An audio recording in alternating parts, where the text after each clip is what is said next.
بسم الله الرحمن الرحيم. الحمد لله رب العالمين وصلى الله وسلم على محمد وعلى آله وصحبه وسلم. ومر kale macalin xasan oo casharkan in la socodsiinaya. Casharkan waa casharkii shanaad saan u malaynayo. Waxaan ku qaadanaynaa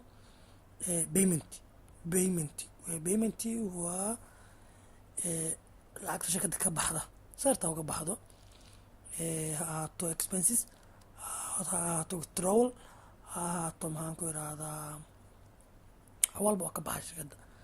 marka la soco waxaad leedahay waxaad tegeysaa accounting info. accounting info tegi maysid, waxaad tegeysaa dhag hagan accounting voucher ayaa tegeysaa tarayaad leeda. waa kana paymenti.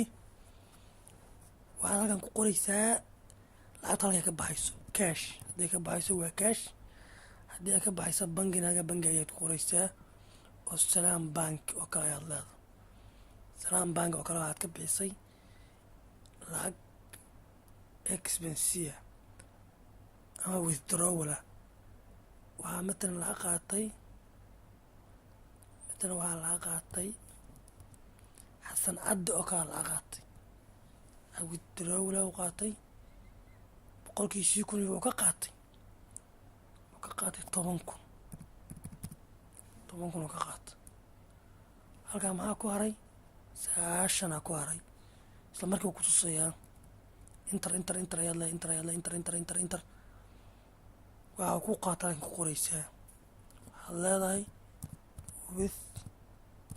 withdrawal, inter ayaad leedahay, safe ayaad leedahay. dana markaa paymenti waa kaas.